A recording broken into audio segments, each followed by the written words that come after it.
Hello friends, welcome back. Today new topic BTST strategy.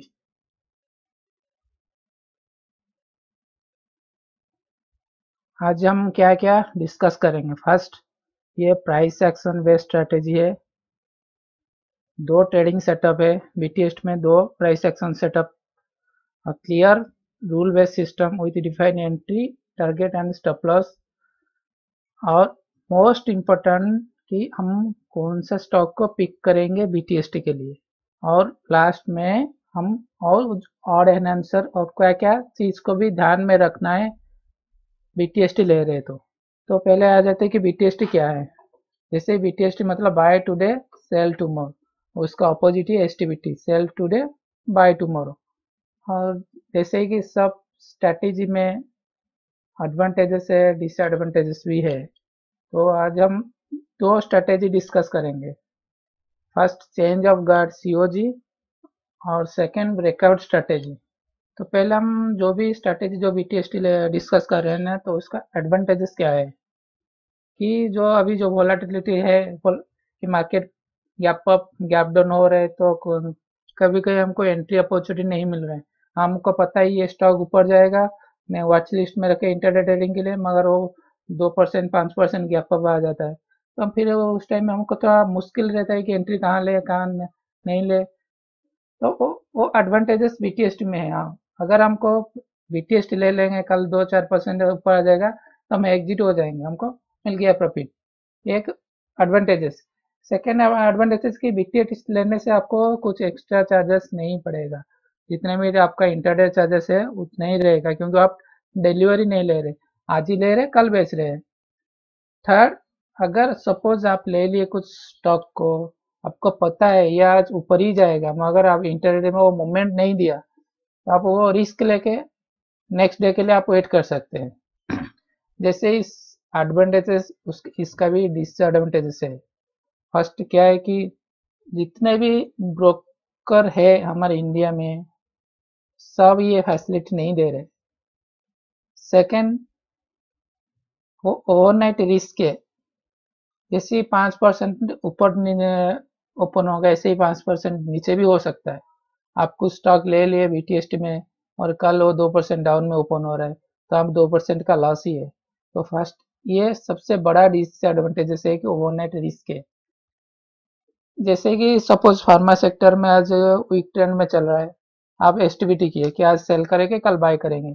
अभी corona virus, suppose है कि vaccine आ गया corona virus का, तो कल 10% पूरा फार्मा सेक्टर ऊपर आ जाएगा। तो कुछ कुछ चीजों को आपको ध्यान में भी रखना है कि कौन सा सेक्टर भी ट्रेड करना है, कौन सा सेक्टर ट्रेड नहीं करना है, हम पूरा डिस्कस करेंगे स्टेप बाय स्टेप। तो चेंज ऑफ गार्ड, जैसे ही उसका नाम लिखा है कि ये जो जो डायरेक्शन है उसको चेंज करेगा। और टर्निंग पॉइंट, आप कैंडल स्टिक पैटर्न एनालिसिस में जाके उसके बारे में डिटेल्स डिस्कस किया है, आप देख सकते हैं। नहीं तो आप VSA स्ट्रैटेजी जो है हमारा, उधर जाके आप देख सकते हैं। VSA स्ट्रैटेजी में आउटसाइड रिवर्सल बार COG एंट्री दो टाइप का रहता है, एक पुल बैक रिवर्सल और ट्रेंड रिवर्सल। आपको मैं दिखा देता हूँ कि उसका क्राइटेरिया क्या है। ये जो फर्स्ट है ये पुल बैक रिवर्सल, ऑलरेडी एक अप ट्रेंड है, प्राइस पुल बैक है या उसके बाद आपको कुछ ये सपोर्ट जोन है, इधर आपको ये प्राइस एक्शन सेटअप मिला, मतलब एक फर्स्ट कैंडल छोटा सा वॉल्यूम ग्लेस है, नेक्स्ट कैंडल पूरा आउटसाइड रिवर्सल, या नेक्स्ट कैंडल ये रेड कैंडल के ऊपर ही ओपन सॉरी क्लोज देना है। ये जो ग्रीन कैंडल हम BTST ले रहे हैं, तो ये जो ग्रीन कैंडल रेड कैंडल का हाई को जो प्रीवियस डे है उसके ऊपर क्लोज देना है, और उसका वॉल्यूम रेड कैंडल वॉल्यूम से ज्यादा होना है, कम नहीं होना है, ज्यादा ही होना है। सेम ये ट्रेंड रिवर्सल, जैसे कि हम VSA स्ट्रैटेजी में डिस्कस किए थे, ट्रेंड भी रिवर्सल नहीं देता है, पहले आएगा इधर कुछ साइन ऑफ स्ट्रेंथ शो करेगा, जैसे कि कुछ बायर्स आ गए, प्राइस ऊपर लेकर चला जाएंगे, फिर उसके बाद टेस्ट करेंगे कि प्राइस और सेलर्स है नहीं है, अगर सेलर्स नहीं है तो ऐसा प्राइस एक्शन दिखाई देगा सपोर्ट जोन में। तो ये ट्रेंड रिवर्सल, ये दोनों सेटअप COG में जाता है। चेंज ऑफ गार्ड, ये एग्जाम्पल है, ये ट्रेंड अप डाउन, ये सपोर्ट रीजन इधर बन गया, वैसे प्राइस इधर घूमा, नेक्स्ट अगेन प्राइस इधर एक स्टॉप एंड टिक किया, जो रेड कैंडल है ये स्टॉप एंड टिक कैंडल है, क्योंकि ये सपोर्ट के नीचे जाके स्टॉप एंड करके फिर ऊपर क्लोज दिया, next day gap up open होके रेड कैंडल के ऊपर क्लोज दिया है। मतलब ये परफेक्ट सेटअप है हमारा जो BTST के लिए। वॉल्यूम में देखिए रेड कैंडल से डबल है। ब्रेकआउट स्ट्रेटेजी सेम, आप ब्रेकआउट जाके स्टडी कर सकते हैं, कुछ अलग नहीं है, प्राइस एक्शन हमेशा सेम रहता है। हमारा मेन एम है कि जो हम BTST का स्टॉक पिक कर रहे हैं वो स्टॉक का कंडीशन क्या रहना है, प्राइस एक्शन हमेशा सेम रहता है। तो सपोज एक क्लियर ये रेजिस्टेंस जोन है, ये सपोर्ट जोन है, ये प्राइस ब्रेकआउट देके ऊपर क्लोज दिया और वॉल्यूम भी ज़्यादा है। आप बहुत अच्छा से डिस्क्राइब किए ब्रेकआउट स्ट्रैटेजी, नहीं तो आप ओपनिंग रेंज ब्रेकआउट जो हमारा वीडियो है उसमें भी डिस्कस किए, आप अच्छे से जाके देख सकते हैं। जैसे कि प्राइस एक रेंज में घूम रहा है, ये स्टॉप एंडिंग किया, ये जो दिख रहा है ना टेल, इधर स्टॉप एंडिंग करके प्राइस स्ट्रॉन्गली हाई के पास क्लोज दिया। हमारा एक्सपेक्टेशन है कि प्राइस ऊपर ही जाएगा, नेक्स्ट डे गैप ओपन होके हाई को टेस्ट करके फिर क्लोज दिया है ऊपर। ये चार्ट में इधर देखिए प्राइस रेंज में घूम रहा है, इधर आया सपोर्ट जोन स्टॉप एंडिंग किया, नेक्स्ट डे जो ग्रीन कैंडल हाई वॉल्यूम में रेड कैंडल को ऊपर क्लोज दिया, ऊपर चला गया, फिर अगेन इधर ब्रेकआउट दिया रेंज को, फिर ऊपर चला गया। तो ये हमारा COG का सेटअप है, ये ब्रेकआउट का सेटअप है BTST के लिए। तो हम आ जाते हैं कि हमारा जो मेन क्राइटेरिया है कि हम स्टॉक कैसे पिक करेंगे BTST के लिए। और ये जो stock pick condition both breakout strategy and COG strategy के लिए है, ये दोनों का सेम कंडीशन रहना है। तो हम ये पैरामीटर को सब स्टडी करेंगे। दो इंट्राडे स्ट्रक्चर कैसा है, अटेम्प्टेड डायरेक्शन अप है या डाउन है या साइडवेज है, वॉल्यूम कैसा है, क्लोजिंग स्विंग कैसा है, एंड डाटा मतलब हम फ्यूचर एंड ऑप्शन का डाटा लेके डिस्कस करेंगे। तो ये चारों चीज़ों को हम डिस्कस करने से हमको के पता चल जाएगा कि ये एक्चुअली कल ऊपर जाएगा या नीचे जाएगा। और ये इधर एक आपको बता देता हूँ, एक सीक्रेट ये है कि ये जो हम इंटरडे स्टॉक पिक करने के लिए भी ये हम EOD में मैं यूज करता हूँ इंटरडे के लिए। अगर इंटरडे में ये चारों हमको मिल गया, मैच कर गया, तो हम ये मैं भी वॉच लिस्ट में रखता हूँ नेक्स्ट डे के लिए। तो पहले आ जाता है कि इंटरनल स्ट्रक्चर क्या है। जैसे कि अटेम्प्टेड डायरेक्शन अप डाउन या साइडवेज, ये अप ट्रेंड है, ये रेड कलर डाउन ट्रेंड है, ये साइडवेज है। तो हमको ये BTST के लिए या ऐसा स्ट्रक्चर रहना है इंटरडे में या ऐसा रहना है, इसको हम अवॉइड करेंगे। जो 5 मिनट्स टाइम फ्रेम में स्ट्रक्चर ऐसा रहना है या ऐसा रहना है, मतलब अप रहना है या डाउन रहना है। सॉरी, इधर में मिस्टेक लिखा है, इधर साइडवेज लिखना है, इधर डाउन ट्रेंड लिखना है। तो यह स्ट्रक्चर ऐसा रहना है या ऐसा रहना है, अप प्योरली अप ट्रेंड रहना है या प्योरली डाउन ट्रेंड रहना है। तो ट्रेंडिंग अप या ट्रेंडिंग डाउन जो स्ट्रक्चर है इंटरडे स्ट्रक्चर, हम उसको पिक करेंगे। Second, opening range and follow through. इसका मतलब क्या है, जब प्राइस ओपन हुआ एक रेंज बनाएगा फर्स्ट 15 मिनट 20 मिनट जो हम डिस्कस किए, तो ओपनिंग रेंज स्ट्रेटेजी में आप उधर वीडियो में देख सकते हैं ओपनिंग रेंज को कैसे डिफाइन करना है। तो ओपनिंग रेंज बनने के बाद उसको ब्रेकआउट देकर फॉलो थ्रू ले रहा है या ओपनिंग रेंज के अंदर पूरा डे घूम रहा है। जैसे कि ये प्राइस, ये ओपनिंग रेंज हाई, ये ओपनिंग रेंज लो, ये ओपनिंग रेंज को ब्रेकआउट देगा, फॉलो थ्रू देकर ऊपर चला गया, तो ये opening range breakout and follow through. Second, ये देखिए ओपनिंग, ये पूरा दिन ओपनिंग रेंज के अंदर घूम रहा है, तो हमको ये स्टॉक को पिक करना है जो ओपनिंग रेंज को ब्रेकआउट देकर फॉलो थ्रू ले रहा है, तो हम ये स्टॉक को BTST के लिए पिक करना है। कभी कभी देखें तो एक एक बड़ा ग्रीन कैंडल या रेड कैंडल में अगर उसका इंटरडे स्ट्रक्चर ऐसा रहेगा, तो इसको हम अवॉइड करना है। Closing swing and follow through, closing swing and volume. इसका मतलब क्या है कि देखिए जब लास्ट स्विंग जो क्लोजिंग स्विंग इधर से स्टार्ट हुआ, ये पूरा प्योर अप ट्रेंड में है, हायर हाई बना रहा है, वॉल्यूम में क्लियरली विजिबल है, तो ऐसा वाला स्टॉक को आप BTST में पिक कीजिए, ना कि जो क्लोजिंग स्विंग डाउन है तो उसका पिक मत कीजिए। क्लोजिंग स्विंग भी up trend clear up move में रहना है। क्यों? क्योंकि जो स्मार्ट मनी है वो उनका प्रेजेंस क्लोजिंग में दिखाई दे। जो स्मार्ट मनी है उनका प्रेजेंस क्लोजिंग स्विंग में दिखाई देता है। अगर क्लोजिंग स्विंग स्ट्रांग है विथ वॉल्यूम तो क्लियरली हमको बोल रहे कि नहीं, हम स्मार्ट मनी एक्टिव है और हम ये मोमेंटम को और भी आगे लेके जाएंगे। अगर वॉल्यूम भी है तो ये क्लियरली मोमेंटम एंड वॉल्यूम दोनों कंफर्म कर रहा है कि प्राइस ऊपर ही जाएगा। तो देखिए ये जो इस सवाल स्टॉक को हमको पिक करना है ये। हाँ, और एक इसको हम बात करेंगे ओपन लो के बारे में बाद में। प्राइस ओपन हुआ, क्लोज हुआ, क्लियरली देखिए हाई के पास क्लोज हुआ, डे हाई के पास, और उसका क्लोजिंग स्विंग स्ट्रांग है, वॉल्यूम भी क्लियरली विजिबल है, तो हम इसको BTST के लिए पिक करेंगे। और देखिए नेक्स्ट डे प्राइस ओपन होकर ऊपर गया। तो पॉइंट ये है कि प्राइस हमेशा डे हाई या डे लो के पास क्लोज देना है। अगर BTST ले रहे हैं तो डे हाई के पास क्लोज देना है। सेकेंड पॉइंट, उसका लास्ट स्विंग, ये जो लास्ट स्विंग स्ट्रांग होना है, मतलब clearly higher high higher low बन। और थर्ड पॉइंट है कि वॉल्यूम भी क्लियरली विजिबल होना है। देखिए ये पूरा स्टार्टिंग में वॉल्यूम, उसके बाद पूरा दिन भर घूम red red green red green red green again, फिर क्लोजिंग में वॉल्यूम क्लियरली एक्सपेंशन हुआ है। तो क्लोजिंग स्विंग एंड वॉल्यूम में ये 3 पॉइंट को हमेशा ध्यान में रख के स्टॉक पिक करना है। और डेटा में आपको क्या चेक करना है? सेम लास्ट क्लोजिंग स्विंग का वॉल्यूम भी बढ़ना है और ओपन इंटरेस्ट भी बढ़ना है। ओपन इंटरेस्ट आप फ्यूचर चार्ट में ओपन इंटरेस्ट इंडिकेटर लगा के भी चेक कर सकते हैं, नहीं तो आप NSE साइट में जाके डेरिवेटिव डाटा में पर्टिकुलर स्टॉक का क्या हुआ है दिन भर में आपको पता चल जाएगा कि कितना परसेंट इंक्रीज हुआ है, कितना परसेंट डिक्रीज हुआ है, पूरा पता चल जाएगा। ऑप्शन डाटा में हमको क्या चेक करना है? ऑप्शन चेन एनालिसिस में क्लियरली डिस्कस किया है कि आप 4 चीजों को आप देख सकते हैं ऑप्शन डाटा में। अगर एक्चुअली उसमें लॉन्ग बिल्डअप हो रहा है या शॉर्ट बिल्डअप, 2 चीज।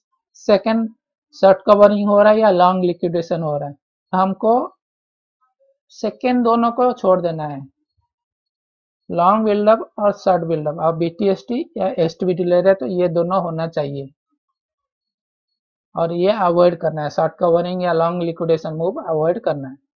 कभी कभी प्राइस इंक्रीज, वॉल्यूम भी इंक्रीज, मगर ओपन इंटरेस्ट डाटा में शॉर्ट कवरिंग दिखा रहा है तो आप अवॉइड कीजिए। कोई जरूरत नहीं है कि हम आपको कंपल्सरी BTST लेना है। और ऑप्शन डाटा में और सेकेंड चीज भी आपको देखना है कि next support and resistance level कहाँ है। आप सपोज आप 100 रुपीज, एक स्टॉक का वैल्यू 100 रुपीज है और ऑप्शन डाटा में 101 में उसका रेजिस्टेंस क्लियरली दिखाई दे रहा है, मतलब हाईएस्ट सीरीज का ओपन इंटरेस्ट और हाईएस्ट टुडे ओपन इंटरेस्ट, तो क्लियरली आपको दिखाई दे रहा है कि 101 में उसका रेजिस्टेंस है, तो उसको अवॉइड कर दीजिए क्योंकि उतना मूवमेंट नहीं है। 100 रुपीज आप BTST ले रहे हो, 101 में उसका रेजिस्टेंस क्लियरली है। तो ऑप्शन चेन एनालिसिस वीडियो देखिए, उसमें क्लियरली इसके बारे में डिस्कस किया है। तो फाइनली क्या क्या पॉइंट जो BTST स्टॉक पिक करे क्या क्या रहना है? क्लीन हेल्दी कैंडल, मतलब आप डेली टाइम फ्रेम को चला जाएंगे तो वो क्लियरली विजिबल हो रहा है कि नहीं, रेड कैंडल के ऊपर ये ग्रीन कैंडल क्लोज दे रहा है BTST के लिए। सेकेंड, थर्ड की इंटरनल स्ट्रक्चर जो डिस्कस किए वो हायर हाई हायर लो बनना चाहिए, मतलब जो ओपनिंग रेंज को ब्रेकआउट देके फॉलो थ्रू भी किया हो। फोर्थ, लास्ट स्विंग जो closing swing must be trending, मतलब each candle making higher high and higher low and price close day high के पास होना चाहिए। Volume and open interest closing swing का इंक्रीज होना चाहिए, क्लियरली विजिबल होना चाहिए वॉल्यूम। और लास्ट चीज जो है कि हमको सपोर्ट एंड रेजिस्टेंस भी फाइंड आउट करना है। एक कैंडल वो क्लाइमैक्स कैंडल भी हो सकता है, तो फिर आप उस टेक्निकल एनालिसिस में चेक कीजिए कि next nearest support and resistance कहाँ है। ऑप्शन डाटा में जाके भी चेक करिए कि सपोर्ट एंड रेजिस्टेंस किस स्ट्राइक प्राइस में है। तो ये हो गया स्टॉक पिक। और कुछ कुछ चीजें जो आपको ध्यान में भी रखना है, जिसको हम ऑड एंड आंसर बोलते हैं, क्योंकि ये आपको सपोर्ट करेगा आपको डिसीजन मेकिंग में। First index. इंडेक्स मतलब हमारा जो निफ्टी, अगर निफ्टी ट्रेंडिंग में अप ट्रेंड में तो मैक्सिमम ट्राई कीजिए बीटीएसटी के लिए। अगर निफ्टी डाउन ट्रेंड में एसटीबीटी के लिए। अगर निफ्टी सप्लाई जोन में है तो मैक्सिमम हम एक्सपेक्ट करेंगे कि प्राइस नीचे आएगा। अगर निफ्टी जो इंडेक्स डिमांड जोन में है, हम एक्सपेक्ट करेंगे प्राइस ऊपर जाएगा। तो ये जो चीजों को भी आपको ध्यान में रखना है। Second, sector selection. ये क्या है? अगर हम इंडेक्स पॉजिटिव है, अप ट्रेंड में चल रहा है, हमको भी कुछ सेक्टर चूज करना है जो सेक्टर अप ट्रेंड में है। Index up trend, next sector भी अप ट्रेंड में रहना है। तो ऐसे ही मिल जाएगा दो चार सेक्टर जो क्लियरली इंडेक्स से मैच करके मूव दे रहा है। अगर इंडेक्स अप जा रहा है तो सेक्टर अप जा रहा है। तो जब इंडेक्स पॉजिटिव है तो हमको पॉजिटिव सेक्टर चूज करना है, वीक सेक्टर नहीं है, स्ट्रॉन्ग सेक्टर हमको चूज करना है। Next, news base, news stock, जो इसको क्लियरली आप अवॉइड कीजिए। जैसे कि मैं स्टार्टिंग में बोल रहा था कि फार्मा सेक्टर वो बहुत न्यूज बेस्ड है। आज डाउन जा रहा है, आप वो सोच रहे कि नहीं हम क्लियरली तो डाउन ट्रेंड में हम एसटीबीटी ले लेते, शाम को आ जाएगा कुछ गुड न्यूज आ जाएगा, कोरोना वायरस वैक्सीन भी निकल गया, ये स्टॉक कंपनी निकाला है, तो वो स्टॉक आप जो बीटीएस एसटीबीटी किए होंगे वो कल 10% अप जाएगा। तो जो फ्रीक्वेंटली न्यूज बेस्ड सेक्टर है जैसे कि फार्मा या न्यूज बेस्ड स्टॉक है, तो उसको आप कंप्लीटली अवॉइड कीजिए बीटीएसटी और एसटीबीटी के लिए। सेकेंड, जो हिस्ट्री, हिस्ट्री मतलब आपको डेली टाइम फ्रेम में जाके ये चेक करिए कि नहीं एक्चुअली एक स्ट्रॉन्ग मूव देने के बाद और स्टॉक नेक्स्ट क्या कर रहा है, स्ट्रॉन्ग मूव उसको मतलब फॉलो कर रहा है या पॉजिटिव लेके फिर ऊपर जा रहा है। ये इन्फी का स्टॉक है, जैसे मैं मार्क किया है, देखिए जितने भी बड़ा बड़ा ग्रीन कैंडल है वो फॉलो थ्रू नहीं दिया है। तो ऐसा स्टॉक को आपको बीटीएसटी लेना रिस्क है, क्योंकि क्लियरली देखिए जितने भी ग्रीन कैंडल है नेक्स्ट डे पॉजिटिव लेके फिर ऊपर जा रहे हैं। तो इसको आप बीटीएसटी लेने के लिए अवॉइड कर सकते हैं। ऐसे आप तो उसका स्टॉक का हिस्ट्री चेक कीजिए। आप इंडेक्स पॉजिटिव हो गया, सेक्टर पॉजिटिव हो गया, सेक्टर का स्ट्रॉन्ग स्टॉक भी आप चूज करना है। स्ट्रॉन्ग चूज करने के बाद उसके बाद ये उसका हिस्ट्री भी चेक कीजिए कि एक्चुअली ये मूव दे रहा है या नहीं दे रहा है। तो जितने भी देखिए मूव नहीं दे रहा है तो इसको अवॉइड कीजिए। और थर्ड पॉइंट है कि उसी दिन जो हम बीटीएसटी ले रहे हैं, मतलब आज वो ओपन कैसा हुआ है, ओपन लो या ओपन हाई। अगर ओपन लो हुआ है तो हमको स्ट्रॉन्ग कन्विक्शन आएगा कि नहीं कोई तो एक्टिव है, प्राइस से ओपन होते ही वो बाय करना चालू कर दिया। तो ये सब और एन आंसर है, तो ये चीज को भी आपको ध्यान में रखना है। ब्लाइंडली बाय या सेल नहीं करना है। नेक्स्ट हम एग्जिट को आ जाते हैं। हम स्ट्रेटेजी डिस्कस किए, दो प्राइस एक्शन और कैसे स्टॉक पिक करना है वो भी डिस्कस किए, और एन आंसर भी डिस्कस किए। अभी हम एग्जिट कैसे लेना है वो भी डिस्कस करेंगे। एग्जिट मतलब प्राइस आप इधर से बाय किए, एक तो हो सकता है कि प्राइस गैप अप ओपन होगा, नहीं तो गैप डाउन ओपन होगा, नहीं तो उधर ही ओपन होगा जो क्लोजिंग प्राइस के पास जो ओपन हो। तो आपको क्या करना है, अगर गैप अप ओपन हो रहा है तो आपको पहले 5-10 मिनट में प्रॉफिट लेके भाग जाना है, क्योंकि आपको ऑलरेडी प्रॉफिट दे दिया है। आप ग्रीड के लिए वेट करेंगे नहीं, प्राइस और प्रॉफिट चाहिए तो हो सकता है प्राइस गैप अप फिल करके फिर ऊपर जा सके, तो आपका लॉस हो जाएगा, क्योंकि जो टेक्निकल एनालिसिस में आप सुने होंगे गैप फिल, तो प्राइस गैप हुआ है तो फिल भी कर सकता है, तो और 1% या 2% जो जितने भी गैप मिला है आप प्रॉफिट लेके बुक कर दीजिए, क्योंकि चांसेस है कि प्राइस फिल करेगा। गैप फिल करेगा तो आपको गैप फिल करके रिवर्स भी जा सकता है या डाउन भी जा सकता है। इधर गैप फिल करके प्राइस ऊपर भी जा सकता है या डाउन डाउन भी जा सकता है। तो प्राइस गैप अप आ रहा है तो 5-10 मिनट में आपको प्रॉफिट बुक करना है। सेकेंड चीज, प्राइस इधर ऊपर हुआ तो क्या करना है, तो आप वेट कीजिए ओपनिंग रेंज के लिए, और ओपनिंग हाई लो के पास स्टॉप लॉस दे दीजिए, लॉस होगा या प्रॉफिट होगा। अगर प्रॉफिट हो रहा है तो आपके डायरेक्शन वो ऐसे जा रहे हैं तो प्रॉफिट बुक कर दीजिए, वेट मत कीजिए स्टॉप लॉस के लिए। अगर प्राइस नीचे जा रहा है तो आपके रिस्क के हिसाब से आप एग्जिट हो सकते हैं या वेट कर सकते हैं ओपनिंग रेंज के लिए। और जो थर्ड है कि गैप डाउन हुआ, गैप डाउन होने से आपका पेपर लॉस में ऑलरेडी लॉस में है, इधर साइकोलॉजी इफेक्ट करेगा कि आपको क्या करना है। जब स्ट्रांग क्लोज देता है और प्राइस गैप डाउन ओपन होता है तो उसका फर्स्ट मूव जो इनिशियल मूव मैक्सिमम टाइम वो प्रीवियस डे हाई को टच करेगा, मतलब ऐसे प्राइस ऊपर जाके टच करेगा मैक्सिमम टाइम, उधर टच करके ब्रेकआउट देके ऊपर भी जा सकता है, नहीं तो रिवर्सल आ सकता है। तो जब गैप डाउन ओपन होता है तो आप इमीडिएटली एग्जिट हो गए तो आप लॉस होगा। आप थोड़ा वेट करेंगे कि नहीं 5 मिनट, 5 मिनट कैंडल को वेट करता हूँ, हाई लो के ऊपर स्टॉप लॉस दे दूंगा, वो भी कर सकते हैं। नहीं तो वेट कीजिए, प्राइस अगर हाई के पास आता है तो आप कॉस्ट टू कॉस्ट में एग्जिट हो जाइए। एंट्री एंट्री 3:15 के बाद ही लेना है। और आपके लिए होमवर्क ये कि जो हमें स्ट्रेटेजी जो कंडीशन जितना भी डिस्कस किया है आप बैक टेस्ट कीजिए, फॉरवर्ड टेस्ट भी कीजिए, उसके बाद आप एंट्री मतलब ट्रेडिंग लीजिए।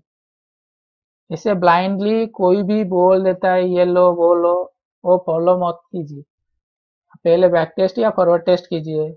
अगर आपको सूट करता है तो इम्प्लीमेंट कीजिए, नहीं करता है तो जितना भी नॉलेज आपको गेन हुआ उसका आप मॉडिफाई करके अपना खुद का स्ट्रैटेजी आप बना सकते हो। Thank you.